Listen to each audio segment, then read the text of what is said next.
नमस्कार दोस्तों, news MPD के खास एपिसोड क्या ऐसा हो सकता में आपका स्वागत है। आज मैं प्रदीप मिश्रा आपको लेके आया हूँ एक ऐसा वाक्य सच्ची घटना पे आधारित जिसको आप सुन के अचंभित हो जाएंगे, पैर तले जमीन खिसक जाएगी, रिश्ते संसार हो जाएंगे, रिश्तों का कत्ल हो जाएगा। ऐसा ही वाक्य हनुमंत विहार थाने क्षेत्र में घटित होता है, जो कि आशा नगर क्षेत्र का मामला है। आपको बताते चले इसकी पूरी कहानी, पूरी सत्यता क्या है। क्या आप सोच सकते हैं कि अंधविश्वास और एक बाप अपने बेटे का कत्ल कर सकता है? ऐसा ही वाकया कानपुर के क्षेत्र आशा नगर में घटित। आइए हम बताते हैं आपको पूरी कहानी, पूरा वाकया क्या हुआ। राकेश विश्वकर्मा, जो कि मूल रूप से बिल्हौर के एक गांव के निवासी हैं, जिनके 3 पुत्र, सुभाष विश्वकर्मा 2 पुत्र और जो कि किराए के मकान पे रहते थे। हालांकि सुभाष अपने मकान में रहता था और उनके साथ खुशी से जीवन व्यतीत कर रहा था। सुभाष की पत्नी नंद देवी और उसके 2 पुत्र थे, जो कि अच्छा खासा जीवन व्यतीत कर रहे थे।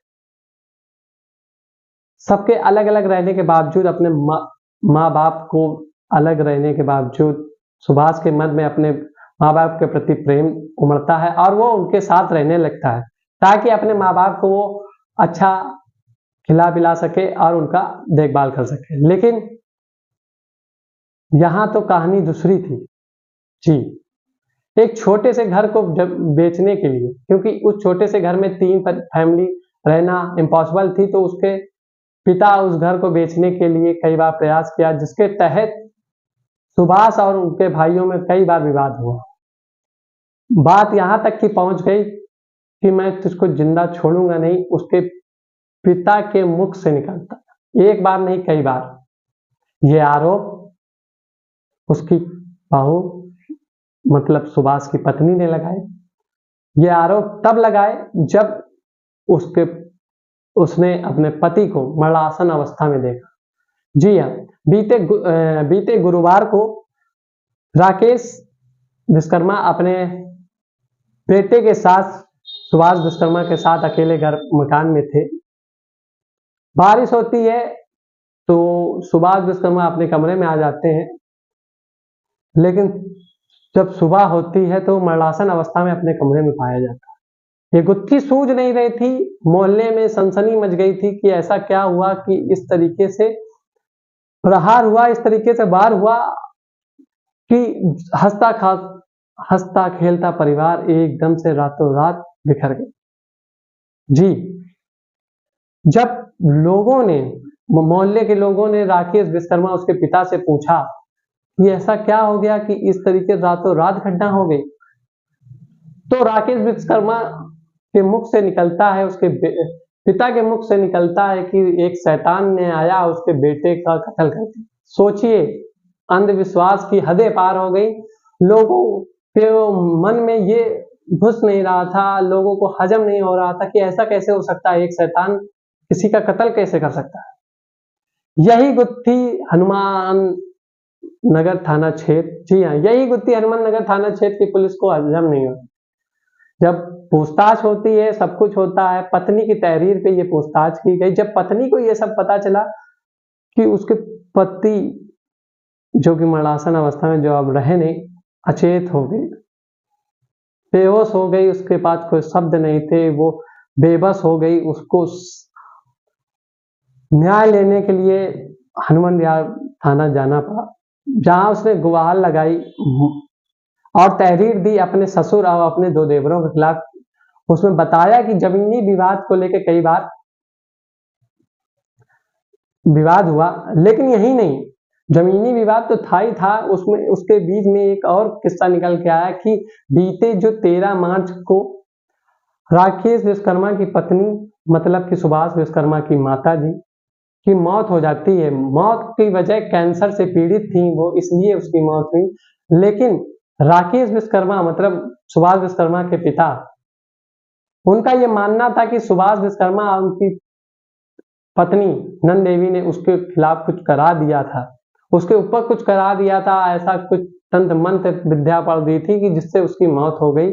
और वो तब से अपने बड़े बेटे के खिलाफ मौत की कहानियां लिखना या मौत की साजिश को प्लान करना, बड़े बड़े विवाद होते रहे, जमीन को लेकर छोटे छोटे विवादों को बढ़ावा मिलता रहा और ये लोग अलग हो गए। लेकिन उस सुभाष ने कभी ये सोचा नहीं था कि ये मौत इतनी जल्दी आ जाएगी या पिता के मन में उससे इतनी घृणा हो जाएगी कि खुद के उसके पिता ने लोहे की राड से उसको 6 बार मार दिया।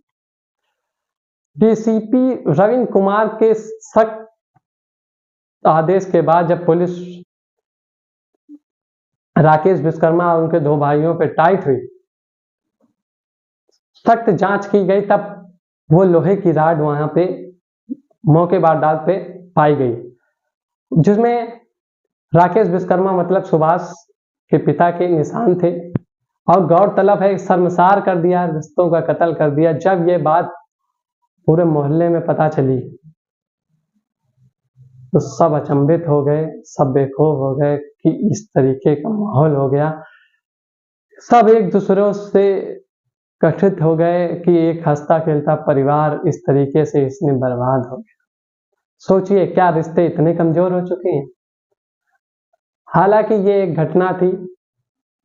आप सावधान रहिए, सतर्क रहिए और बने रहिए हमारे साथ। हम ऐसी ही घटनाएं और लेके आएंगे। इसमें एक जब डीसीपी रविंद्र कुमार जी ने इस मामले को पूरे संज्ञान में लेके इसमें 2 बातें सामने आई। एक तो जमीनी विवाद, एक अंधविश्वास का बढ़ावा। जमीनी विवाद और अंधविश्वास के बढ़ावे ने एक पिता ने ही अपने बाप के फर्ज ना निभाते हुए अपने बेटे का कत्ल कर दिया।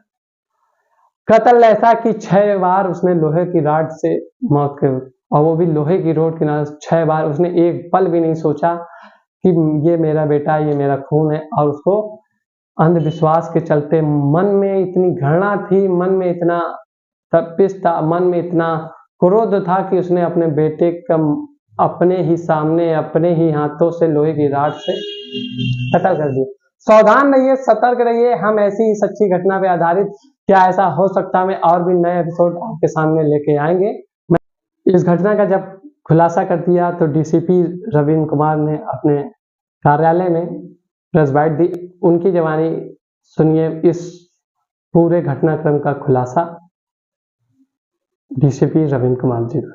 और किसने हत्या की? दिनांक 20/2024 को सवेरे लगभग 6:45 बजे थाना हनुमंत विहार को एक मर्डर की सूचना मिली थी। उक्त सूचना पे थाना प्रभारी और मैं स्वयं और बाकी सभी अधिकारीगण, फील्ड यूनिट की टीम, हमारी डॉग स्क्वाड की टीम, सभी लोग मौके पर गए थे। जो घटना स्थल था वो मृतक का स्वयं का घर ही था और उस घर में जिस रात ये घटना हुई थी उनके पिताजी और वो दोनों लोग थे, उनके अलावा और कोई व्यक्ति नहीं था। जो घटनास्थल का बारीकी से मुआयना मेरे द्वारा किया गया। फील्ड यूनिट और डॉग स्क्वाड की टीम के द्वारा भी घटनास्थल का काफ़ी बारीकी से मुआयना किया गया। फील्ड यूनिट के द्वारा जो है घटनास्थल का फोटोग्राफी वीडियोग्राफी जो है बारीकी से की गई। डॉग स्क्वाड के द्वारा भी उसमें मदद की गई। बॉडी का पंचनामा करने के बाद में जो पीएम रिपोर्ट आई है, पीएम रिपोर्ट में जो लेसरेटेड वुंड आई है जो कि हार्ट एंड ब्लड ऑब्जेक्ट से होता है जनरली। और जब हम लोगों ने इनकी पत्नी को सूचना दिया, जो मृतक है उनकी पत्नी के सूचना जब उनको मिली वो मौके पे आए क्योंकि उस दिन वो अपने मायके में थे, यहाँ पे नहीं थी पत्नी। उनके द्वारा एक तहरीर दी गई। इस तहरीर के आधार पे जो उसमें कंटेंट था उस कंटेंट के आधार पे थाना हनुमंत विहार पे 302 IPC का एक मुकदमा प्रस्तुत किया गया जिसमें 3 लोग नामजद कराए गए। जो 3 लोग जो नामजद है, जो मृतक है उनके पिता और 2 सगे भाई हैं, 3 लोग नामजद थे।